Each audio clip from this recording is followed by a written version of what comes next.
Salut, moi je m'appelle Guillaume, j'ai 28 ans et vous me connaissez plus sous le nom de Bordas, c'est mon nom de famille en fait.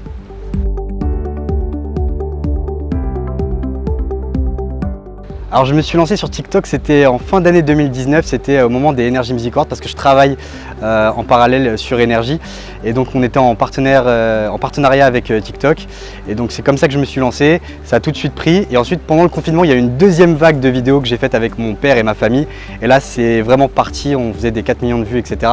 Et c'est comme ça que ça a vraiment commencé.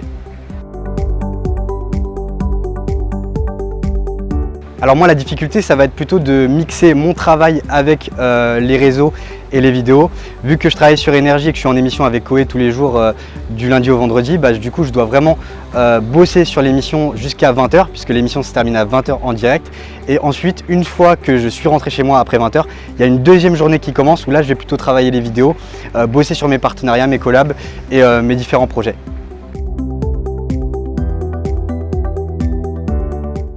Alors moi pour les idées, vu que je vais avoir pas mal d'idées en tête à chaque fois, j'essaie de tout noter sur mes notes. Je me dis ça c'est fait, ça c'est pas fait, ça c'est fait, ça c'est pas fait, etc. Et en fait une fois que j'ai tout noté, j'essaye au compte-gouttes de les réaliser dès que j'ai le temps. Et ce qui va être le plus long, vraiment ça va être le montage. C'est-à-dire que je peux passer vraiment 2-3 heures faciles sur un montage parce que c'est un peu ma signature sur la plateforme. J'essaie de faire des montages vraiment cut et bien ficelés. Et voilà, le montage ça va vraiment être le plus important. Ensuite tout ce qui est capta, tournage, etc. Ça va vraiment pas prendre très longtemps. Ça va prendre une dizaine de minutes à chaque fois.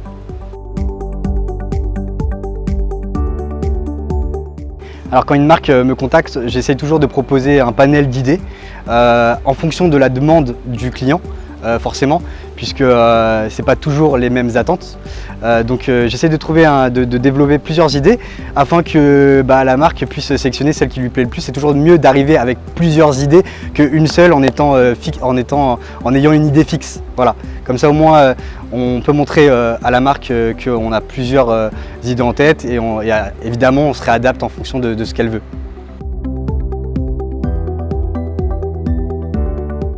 Alors ça peut parfois être compliqué, forcément, mais après ça fait partie du jeu. Le but c'est d'être un maximum souple et inventif pour pouvoir ramener la marque sur ton contenu. Alors moi j'ai une ligne éditoriale qui me permet facilement de pouvoir faire plein de choses vu que je vais avoir tendance à filmer plein de choses et ensuite débriefer en face cam avec vous. Vraiment l'objectif c'est d'être le plus inventif possible et je vous avoue c'est assez marrant parfois, c'est assez challengeant de se dire ok la marque veut ça, il va falloir que je l'amène de cette façon. Ça crée un petit challenge et c'est assez marrant. Alors ce que je préfère, ça va plutôt être la liberté de création et surtout se dire qu'on peut faire un contenu, on peut faire quelque chose et il va y avoir des gens pour le regarder. Et ça c'est assez satisfaisant. Moi toute ma vie j'ai voulu faire rire les gens, les divertir et c'est vrai que j'avais pas forcément cette arme qui est TikTok et du coup c'est vraiment un fer de lance pour pouvoir toucher les gens, les faire rire, pleurer. J'aime vraiment susciter un peu toutes les émotions moi sur mon compte et voilà ça va vraiment être ça, c'est vraiment le côté je vais être libre de faire ce que je veux et en même temps ça va quand même toucher les gens.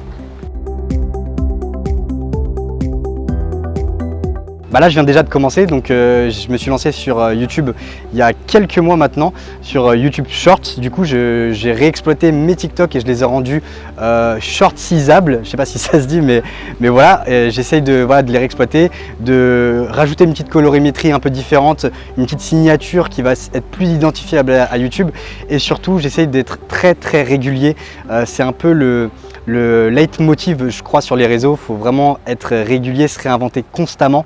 Alors sur YouTube du coup pour l'instant je ne me réinvente pas, je recycle ce que j'ai pu faire sur TikTok mais j'essaye de le faire de manière intelligente et pour l'instant ça m'a plutôt réussi puisque j'ai cumulé 2 millions de vues en un mois et demi et du coup j'ai eu le bonus Shorts. Du coup YouTube maintenant peut rémunérer leurs créateurs en les incitant à produire du contenu et du coup j'ai été contacté par YouTube. Ça reste une petite somme pour l'instant mais ça peut vite évoluer si le contenu continue d'être performant. Alors ouais, j'ai de gros projets. Comme je le disais tout à l'heure, je veux vraiment amener des concepts télé sur TikTok. Alors ça a déjà été le cas avec les TikTok Music Awards et les TikTok Comedy Awards qui ont été vraiment deux vrais événements qui ont généré plusieurs dizaines de millions de vues. Ça va revenir évidemment l'année prochaine parce que c'est un gros succès.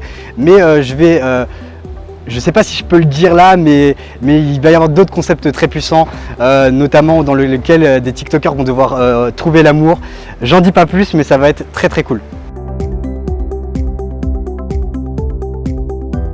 Croyez en vos rêves, allez au bout de vos objectifs et surtout prenez confiance en vous. C'est comme ça que vous arriverez à être ici avec nous à Punta Cana, avec tous les amis de TikTok et des autres réseaux. Moi pour conclure, je vous dis à bientôt sur les réseaux. C'était Bordas, ciao.